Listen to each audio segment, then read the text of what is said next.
In this video here, I just want to discuss that, well, there's going to be two aspects here. On one end, it's going to be don't be afraid to suck. And then on the other end, it's going to be don't suck, right?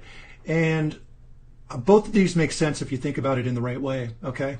So let's start with what's more important is don't be afraid to suck. And basically, here's the thing is, no matter who you are, for the most part, 99% chance, whatever you start doing, you're not going to be good at. It's just natural. Anything that you do that's new, you're not going to be very good at. So, there's some things that you have to work through. So you don't get to make your first creation be something amazing. And if it is something amazing, you're very, very, very lucky. Let's call it beginner's luck or something like that. But most of us don't have it. I don't have it. I definitely didn't have it.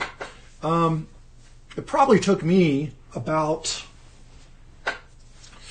30 to 4 really crappy songs before I started getting it. And yeah, luckily,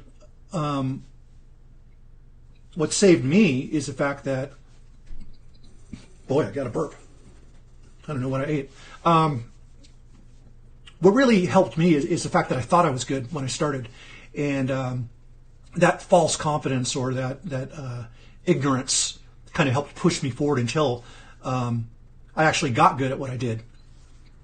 But a lot of people are not going to have that luxury. So you have to be willing to accept that, well, okay, there's a couple things that you want to keep in mind is just because you make something and finish it doesn't mean you have to share it, right? Years ago, I met this guy who, he's like a real big artist. He supports himself completely from his art. He's a ceramics guy. And I took him out to Thai food at one point. I don't know what's going on out there. Someone likes honking their horn. Cool. It's not New York. Whatever.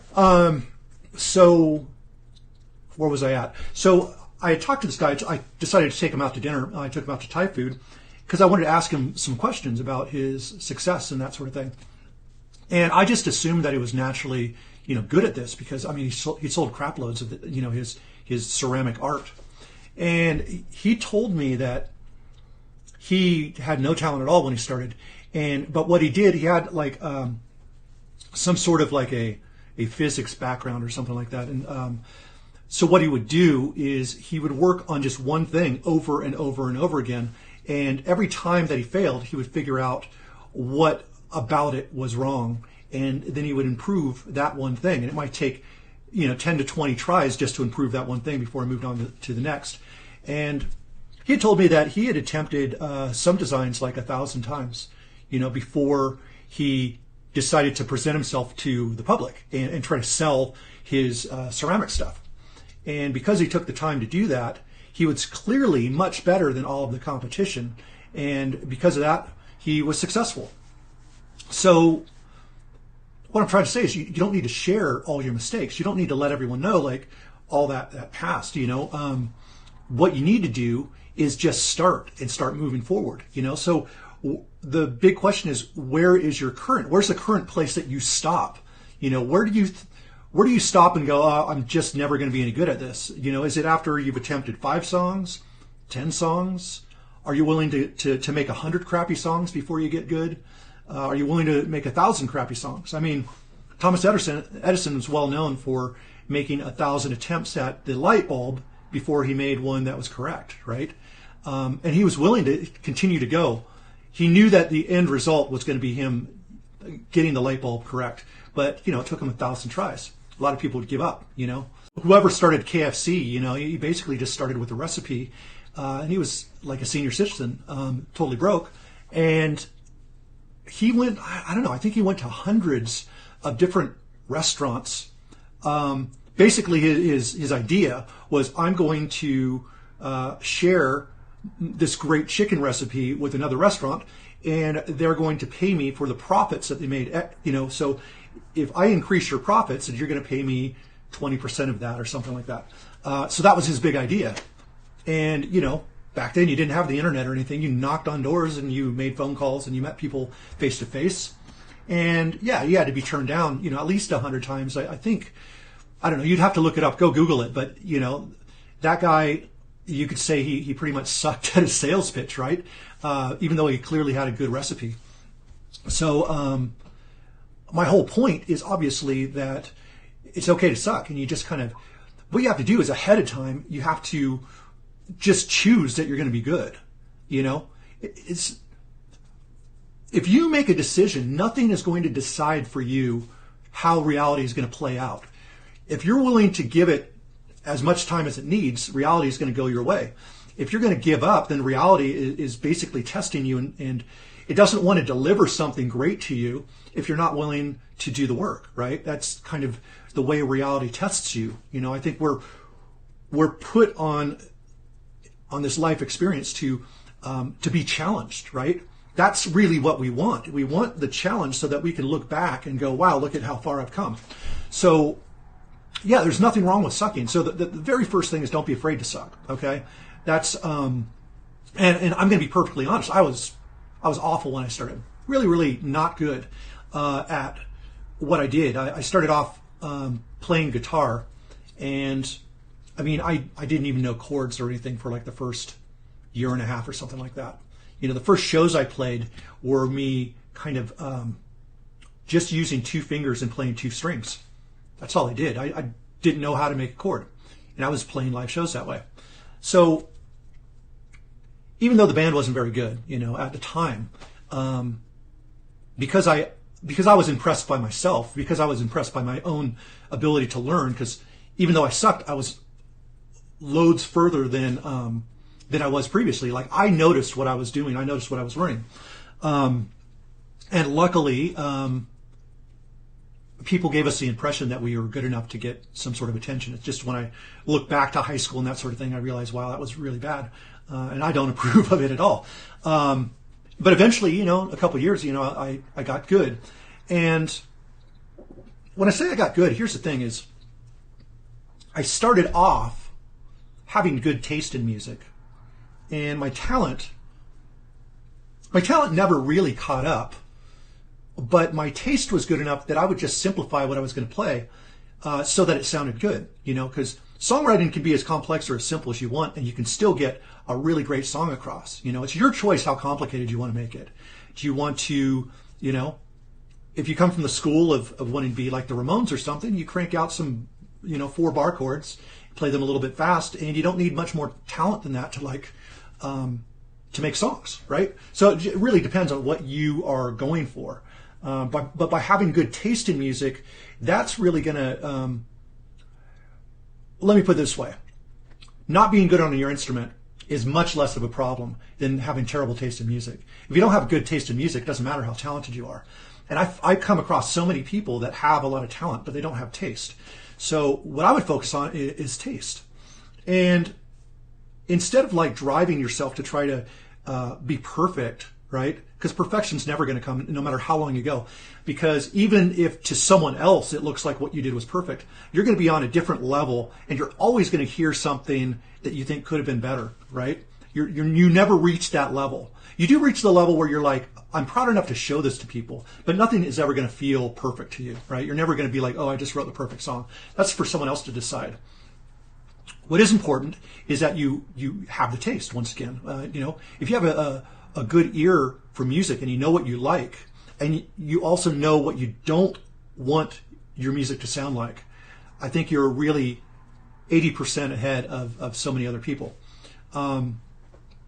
So when I say don't suck, what I mean is make the music that you think is good, and don't break your own rules. Make the rules on what you think is good.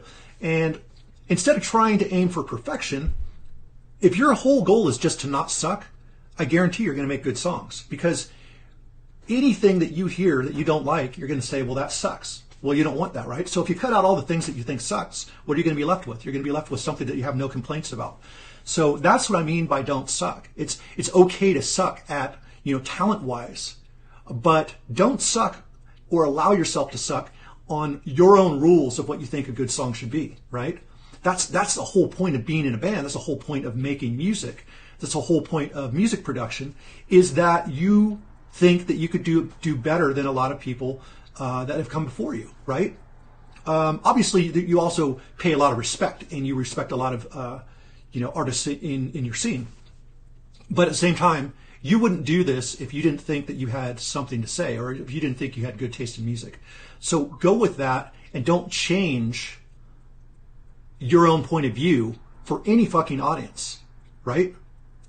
Especially with the internet now, you will find an audience for any music. If you are, I don't care if you're playing heavy polka music, with clowns juggling on the side, there's going to be an audience for someone wanting to see that, right? So don't change what you are. Don't, for fuck's sake, unless you really want to be like a top 40 artist, unless you want to genuinely be a pop artist, don't make that music because you think more people are going to like it.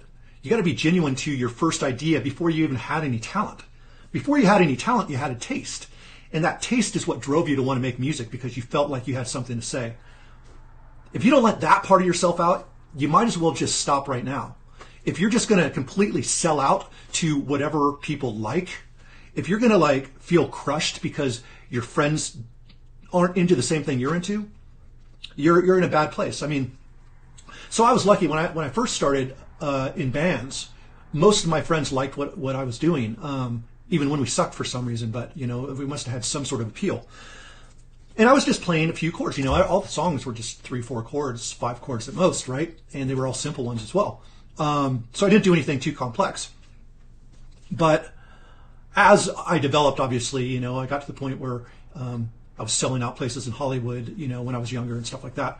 And that was really cool. But the thing was, it made me think that it was going to be easy for the rest of my music career or whatever. And what happened was, when I decided that I wanted to set down the guitar, and I thought that the future was in electronic music, I lost my audience, and I was completely humbled. And instead of like going back and trying to beg back my audience by picking up guitar again and playing in bands, I had to go almost a good 10 years before I got any respect for the electronic music I made. All my peers, all the people were into my guitar-related music, and when I started making electronic music, they just called it that stuff. Oh, you're still doing that stuff, okay? As if like that's an alternative to real music, like I was just making fake music now or something like that. So, but I already had in my head that the end result was going to be me making great electronic music, just like the end result was me making good, guitar-based and synthesizer-based music, right? So, that's my whole point. Is you might get lucky and you might have an audience waiting for you when you start making music, or you might have to find a new audience because your peers are completely not going to have the same tastes as you do, right? But taste is very individual, and you know if you're breaking your own rules, and if you suck on your own level, right? So that's pretty much all I had to say for you guys today. Is A, don't be afraid to suck, and B, when it comes to your sound, don't suck. Stick to your rules. Stick to the original purpose that you had for making music, because your audience will come to you. Obviously, you may have to go to your audience. You may have to do some marketing. You may have to do all those things that bands have to do to get noticed. But don't change your sound. That is the core of what you are, and it'll evolve as you go. But just remember what your original blueprint for music was, and you'll probably continue to make great songs and great EPs or great albums, okay? I just want to say thanks to everyone that showed up and everyone that is commenting. Once I get off this, I will reply to your comments. Let's just put it that way. So take care, guys. Have a fantastic one. I'll talk to you soon.